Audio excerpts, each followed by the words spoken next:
The night air hung heavy with the scent of jasmine and exhaust, a humid Georgia evening where the streetlights flickered like dying stars.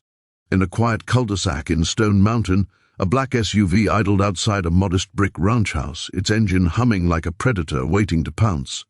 Inside the home, 34-year-old Tamika Reynolds clutched her 7-year-old daughter, Aaliyah, as red and blue lights painted their living room walls in violent strokes. 3 police officers pounded on the door, their voices sharp and commanding. "Open up! Police!" Tamika's heart raced. She hadn't done anything wrong. She was a nurse, a widow, a mother. Her husband, Marcus, a decorated Atlanta PD sergeant, had been killed in the line of duty 2 years ago. Tonight she was just trying to get her daughter to bed. But the officers weren't there for her. They were there for a mistake, a tragic, explosive mistake. Pause for effect. If you're ready for a story that'll have you on the edge of your seat, hit that subscribe button now, and let's dive into this unforgettable tale. Tamika peeked through the blinds, her breath catching as she saw the officers' silhouettes, their hands resting on holsters. Aaliyah whimpered, clutching her stuffed bunny. "Mommy, why are the police here?" Tamika shushed her gently, her mind racing. The call had come an hour earlier, an anonymous tip claiming a domestic disturbance at her address. But there was no disturbance. It was just her and Aaliyah, like every night since Marcus died. She opened the door slowly, hands raised to show she meant no harm. "Officers, there's been a mistake. It's just me and my daughter." The lead officer, a burly man with a crew cut named Sergeant Harlan, didn't listen. His eyes were cold, his jaw set. "Step outside, ma'am. Now." Tamika hesitated, glancing back at Aaliyah, who stood frozen in the doorway. "My daughter," she started, but Harlan cut her off, grabbing her arm and yanking her onto the porch. The world tilted. Tamika stumbled, her nurse's scrubs catching on the doorframe. "Don't resist!" Another officer, Delgado, barked, misunderstanding her stumble for defiance. Before Tamika could explain, Harlan's fist connected with her shoulder, shoving her to the ground. Aaliyah screamed, a piercing sound that cut through the night like a blade. The neighbors' porch lights flicked on one by one as the scene unfolded like a nightmare in slow motion. Tamika hit the concrete, her palms scraping raw. "Stop! I'm not resisting," she cried. But the officers were in a frenzy, their training kicking into overdrive. Delgado pinned her arms while Harlan loomed over her, his knee pressing into her back. Aaliyah ran out, tiny fist pounding against Delgado's leg. "Leave my mommy alone!" The third officer, a younger man named Carter, tried to pull Aaliyah away, but the little girl fought like a lioness, her cries echoing down the street. Tamika's face pressed against the cold pavement, tears streaming as she heard her daughter's sobs. "Baby, go inside," she pleaded. But Aaliyah wouldn't leave her. Harlan, losing patience, shoved Tamika harder, his voice booming. "You don't tell us what to do!" The situation was spiraling, a powder keg ignited by a false tip and a tragic misunderstanding. The officers didn't know who Tamika was. They didn't know her husband had been one of their own, a hero whose badge still hung in a shadow box above her fireplace. They didn't know the call had come from a disgruntled ex-patient, a man Tamika had reported for harassing her at the hospital. All they saw was a black woman, a potential threat, in a neighborhood they patrolled with heavy hands. As the struggle intensified, a crowd began to form. Phones came out, recording every second. Tamika's neighbor, Mrs. Jenkins, a retired schoolteacher, shouted, "Y'all know who she is! That's Marcus Reynolds' wife!" But the officers were too deep in the moment, adrenaline pumping, their training overriding reason. Harlan yanked Tamika's arms behind her back, cuffing her wrists so tightly she gasped in pain. Aaliyah, now hysterical, bit Carter's hand, and he yelped, shoving her away. The little girl fell, her knee splitting open on the driveway. Tamika screamed, a raw, guttural sound that silenced the crowd for a split second. "You touched my baby!" she roared, surging to her feet despite the cuffs. Delgado tackled her back down, and Harlan's boot pressed against her neck. The air left her lungs. The world blurred. Aaliyah's cries were the only thing keeping Tamika conscious. This wasn't just an arrest. It was a violation, a public humiliation, a mother and daughter caught in a storm of misplaced authority. But the story doesn't end there. Across town, in a dimly lit precinct, Captain Darius Reynolds, Marcus's older brother and a high-ranking officer in the Atlanta PD, received a call that would change everything. His phone buzzed at 10:17 p.m., the precinct's night clerk relaying a disturbing report. A woman named Tamika Reynolds was being brought in for resisting arrest. Darius froze, his coffee cup slipping from his hand and shattering on the floor. Tamika? His sister-in-law? The widow of his fallen brother? He demanded details, but the clerk had none. Darius was in his cruiser within minutes, tires screeching as he sped toward Stone Mountain. His mind raced with memories of Marcus, his laugh, his courage, the way he'd sworn to protect this city. And now, Tamika, the woman Marcus had loved with every fiber of his being, was in cuffs. Darius's hands gripped the steering wheel so tightly his knuckles whitened. He radioed ahead, demanding the officers stand down, but he was too late to stop what had already happened. Back at the house, the officers dragged Tamika to the SUV, her scrubs torn, blood trickling from a cut on her forehead. Aaliyah clung to Mrs. Jenkins, who had scooped her up, shielding her from the chaos. The crowd was growing restless, murmurs turning to shouts. "This ain't right," one man yelled. "She's a nurse," another added. The officers ignored them, slamming the SUV door as Tamika's muffled sobs echoed inside. Delgado drove, Harlan in the passenger seat, Carter in the back with Tamika. The younger officer looked uneasy, his eyes darting to her bloodied face. "Sarge, maybe we should have listened," he started, but Harlan cut him off. She resisted. End of story. Tamika, her voice hoarse, spoke through the pain. "You don't know who I am. You don't know what you've done." Harlan laughed, a cold, dismissive sound. "Lady, you're just another perp tonight." Oh, how wrong he was. At the precinct, the booking process began.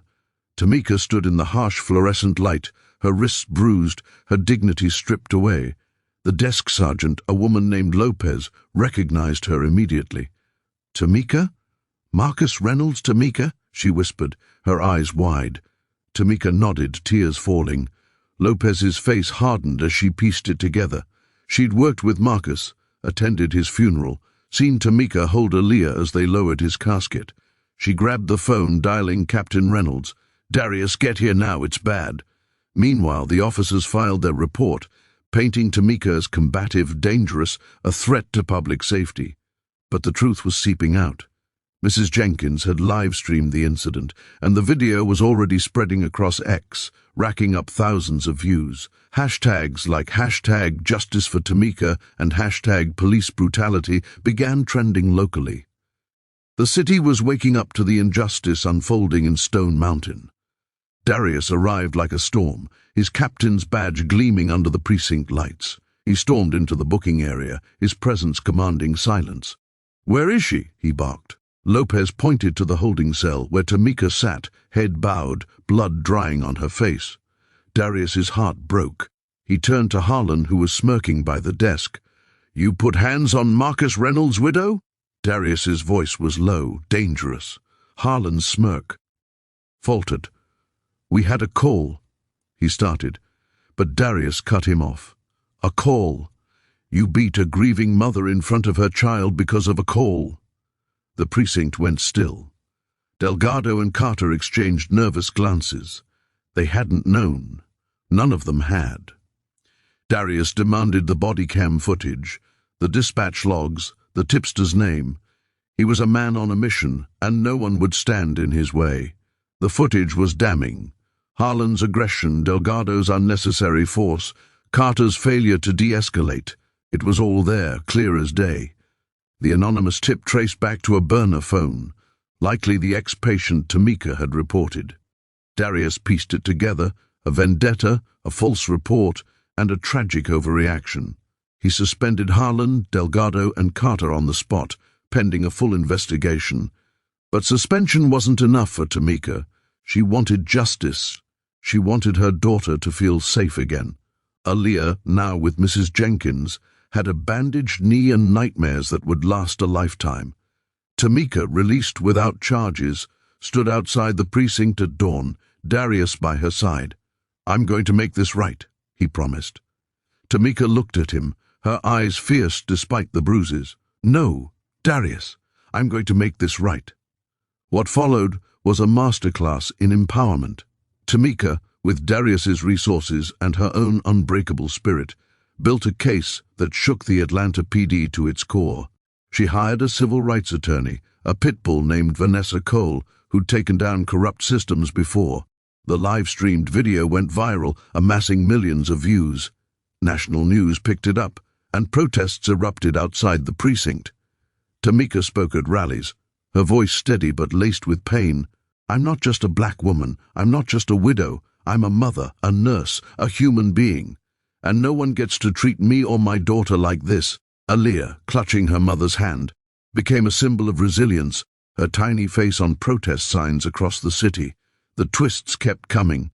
The ex-patient, a man named Roger Klein, was arrested after boasting about the prank call on 10th. He thought it was funny, a way to get back at Tamika for rejecting his advances. But the joke backfired.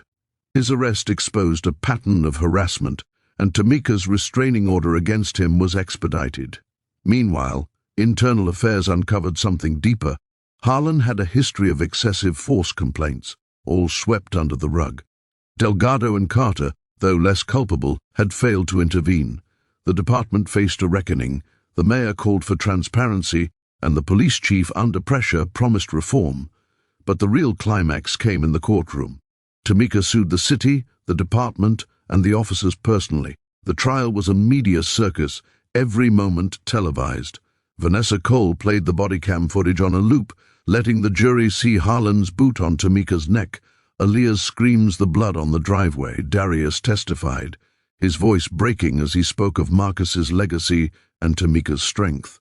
Aaliyah, now 8, took the stand, her voice small but clear. "They hurt my mommy. I just wanted them to stop." The jury was in tears. Harlan's defense crumbled as his past complaints surfaced, painting him as a liability the department had ignored for too long. The verdict was unanimous. The city owed Tamika $12 million, one of the largest settlements in Georgia history. Harlan was fired. Delgado and Carter suspended without pay, their careers in tatters. Tamika didn't keep the money for herself. She started the Marcus Reynolds Foundation, a non-profit dedicated to supporting families of fallen officers and victims of police brutality. She opened a community center in Stone Mountain, where kids like Aaliyah could learn, play, and heal. She became a voice for change, speaking at conferences, advising policymakers, and mentoring young black women to stand tall. Aaliyah, now a confident 9-year-old, started a junior advocacy club at her school, teaching her peers about justice and resilience. The bruises faded, but the fire in Tamika's soul burned brighter than ever. As the sun set over the community center's grand opening, Tamika stood on a stage, Aaliyah by her side, addressing a crowd of hundreds. "This isn't just my story," she said, her voice carrying over the cheers. "It's our story. Every mother, every child, every person who's been told they don't matter. We matter, and we will rise." The crowd erupted, and Darius, watching from the sidelines, wiped a tear from his eye. Marcus would have been proud. The journey wasn't easy.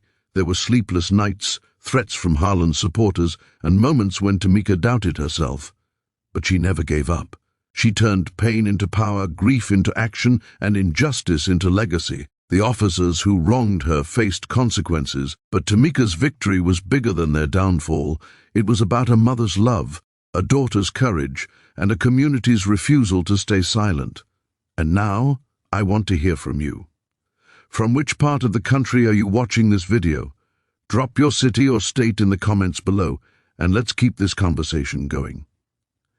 If you were moved by Tamika's story, like, share, and subscribe for more stories that hit hard and inspire change. Until next time, stay strong.